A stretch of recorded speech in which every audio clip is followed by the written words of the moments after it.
Sel coklat vs sel gula yang lebih kuat. Siapapun yang bisa keluar lebih dulu akan mendapat 10.000. Alat yang sama, satu orang akan memiliki pisau kecil. David memahat dinding dengan coklat. Dinding coklatnya harum dan kenyal. Saya tidak tahu seberapa tebal dinding ini. Dan dinding permen Tom sekeras batu. Pisau Tom patah. Dia hanya bisa menggunakan gagang pisaunya untuk terus menggali. Untungnya, karyawan telah membagikan alat kedua. Itu palu karet. Palu lembut memukul dinding keras. Sepertinya program itu sengaja. Tom membalikkan palu dan terus memukul. Kali ini beberapa puing jatuh. Palu David juga tidak jauh lebih baik. Semakin banyak ia kocok, semakin lembut coklatnya. Lelah selama setengah hari tanpa kemajuan. Tetapi saya tidak tahu dari mana dia mendapatkan botol air. Mencoba menuangkan air dan masih tidak berhasil. Alat ketiga adalah tongkat baseball. Dia terus memukul-mukul coklatnya. Tapi tetap saja tidak jatuh. Tantangan ini sungguh menyakitkan. David memutuskan untuk menunggu alat berikutnya. Tom juga sangat menyebalkan. Dinding permen lebih sulit dari yang dibayangkan. Alat ketiga disembunyikan di dalam kotak permen. Hanya dapat meminta rekan satu tim untuk mengeluarkannya. Hancurkan saja lapisan permen untuk mendapatkan alatnya. Dua rekan tim sangat cepat. Kakak berbaju merah menggunakan kekerasan untuk melempar kotak itu, lapisan permennya pecah. Tom adalah orang pertama yang mendapatkan alat baru tersebut. Selanjutnya David mengambil palu yang ditutupi dengan permen, entah apakah bisa digunakan. Tetapi staf program menyiapkan alat selanjutnya. Dua rekan tim terus mengalahkan. Permen ini jelas 2 kali lebih tebal dari yang sebelumnya. Kecepatan orang negro sangat cepat. Dialah yang mendapatkan alatnya terlebih dahulu. David mengambil kapak lagi dan menghancurkan dinding coklat. Coklat dengan potongan-potongan yang jatuh. Akhirnya bisa digunakan. Tom juga sangat mudah mendapatkan kapak. Untuk menabrak dinding permen. Tujuan dua orang adalah sama, semua orang ingin memenangkan kontes. Staf jatuh ke bola besi.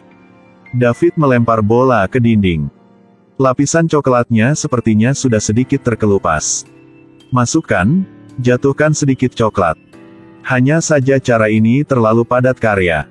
Dan Tom di sini melempar sedikit tapi tidak jatuh. Dia hanya tahu cara memukul dengan tongkat. Tembok ini lebih keras dari tanah. Tom masih tidak bisa mengikuti kemajuan David. Saat ini staf menyediakan tongkat keras. Tom menggunakannya untuk menabrak dinding permen dengan banyak usaha. Tom hanya perlu makan permen untuk menghibur. Dinding coklat David banyak yang pecah. Semakin dalam ia menggali, semakin mudah untuk dihancurkan. Staf menyediakan alat baru lagi. Alat kali ini memiliki ujung runcing. Saat mengetuk dinding, potongan coklat berjatuhan. Lubangnya juga mendapat cincin yang lebih besar. Tom punya alat baru tapi masih belum ada kemajuan. Dinding permen yang kokoh memberi ia banyak sakit kepala.